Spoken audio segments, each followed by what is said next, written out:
22 বছরের একটা তরতাজা যুবক যার স্ত্রী সেই মুহূর্তে সন্তান সম্ভবা ছিলেন 3.5 মাসের, এবং বর্তমানে সেই স্ত্রীর ওপর দিয়ে কি যেতে পারে সেই পরিবারটার ওপর দিয়ে। এবং আমরা কেন বলছি যে এটা একটা অভিযোগ, সত্যিটা সবার আমাদের কাছে সামনে আছে।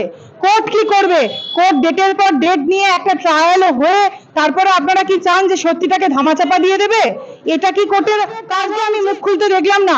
কেন কি ছেলেটি আইএসএফ করে বলে? ছেলেটি যথেষ্ট হতে পারে, তার পলিটিক্যাল আইডেন্টিটি যাই হোক সেটা আমি নির্বিশেষে রেখে বলছি, আমি তো নিজে একজন বিজেপি কর্মী, আমি তো বিজেপি করি। তার মানে কি আইনজীবীরা খুব ভালো করেই তারা জানেন ডিফেন্সটা কিভাবে সাজাতে হয়, কিভাবে একের পর এক যখন অন্যায় হয়ে চলে সেই অন্যায়কারীকে চাপানোর জন্য টাকা দিয়ে পয়সা দিয়ে সেটিং করে, সেটা একটা ক্লার্ক লেভেল থেকে শুরু করে একটা পেশকার লেভেল থেকে শুরু করে আইনজীবী মহল এবং সমস্ত জায়গায় পয়সার মাধ্যমে সমস্ত কিছুই সম্ভব এখনকার দিনে, সেটা আমরা সবাই। আচ্ছা, আমাদের যিনি আবু সিদ্দিকী ভাই, মানে আমাদেরই ভাই, আমাদেরই রক্ত, হিন্দু হোক আর মুসলমান হোক যেটাই হোক না কেন সে ভারতীয়, এটাই তার শেষ পরিচয়।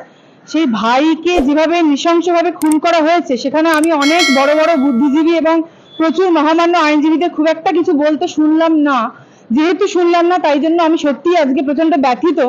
আমি এটা নিয়ে প্রচন্ড নিজেও একটা ডিপ্রেশনের মধ্যে ছিলাম যে আজকে আমরা কোন রাজ্যে দাঁড়িয়ে অবস্থান করছি, কোন ভারতবর্ষে আমরা আছি, এটা কি রাজ্য, এটা ধিক্কার।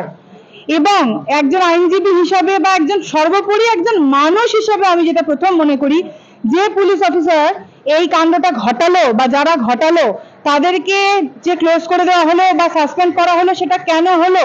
প্রথম তাদের নামে কেন খুনের মামলা রুজু করা হলো না? প্রথম 302 এর ধারায় মামলা দিয়ে তাদের নামে এফআইআর করে দেন তাদেরকে কেন অ্যারেস্ট করা হলো না? এটা হচ্ছে আমার প্রথম প্রশ্ন। এই নিয়ে মুখ খুলতে আমি অনেক ইম্পর্টেন্ট ঘটনার মধ্যে এই ঘটনাটা নিয়ে আমি কেন কাউকে মুখ খুলতে দেখলাম না, সেটা আমাকে প্রচন্ড যন্ত্রণা দিচ্ছে একজন মানুষ হিসাবে, একজন এই ভারতবর্ষের নারী হিসাবে। এবং দ্বিতীয়ত অবশ্যই আইনের এরা থেকে যদি আমরা দেখি, ডেফিনেটলি যে ঘটনা ঘটেছে, একটা 22 বছরের একটা তরতাজা যুবক যার স্ত্রী সেই মুহূর্তে সন্তান সম্ভবা ছিলেন 3.5 মাসের, এবং বর্তমানে সেই স্ত্রীর ওপর দিয়ে কি যেতে পারে সেই পরিবারটার ওপর দিয়ে। এবং আমরা কেন বলছি যে এটা একটা অভিযোগ, সত্যিটা সবার আমাদের কাছে সামনে আছে। কোর্ট কি করবে? কোর্ট ডেটের পর ডেট নিয়ে একটা ট্রায়াল হয়ে তারপরে আপনারা কি চান যে সত্যিটাকে ধামাচাপা দিয়ে দেবে? এটা কি কোর্টের কাজ হওয়া উচিত?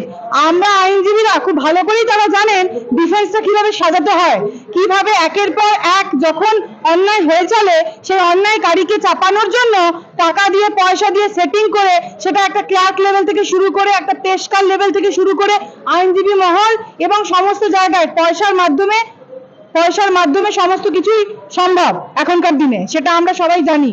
কিন্তু তার মানে একটা 22 বছরের একটা তরতাজা যুবক, যেখানে আমরা ভিডিওতে দেখতে পাচ্ছি, ভিডিওটা কিন্তু ভাইরাল, যে ছেলেটাকে কোমরে এবং গোপনাঙ্গে এবং তার পায়ে কিভাবে একটা তরতাজা যুবক, যার মুখটা দেখলে বোঝা যাচ্ছে সে কি অন্যায় করেছে। আজকে কি সে এই দেশে জন্মে আজকে পশ্চিমবঙ্গের সে আজকে বাসিন্দা হয়ে সে কি অন্যায় করে ফেলেছে? সে কি পাপ করে ফেলেছে? ব্যাপারটা শুধু হিন্দু মুসলিমের বিভাজনের রাজনীতি করে তো লাভ নেই।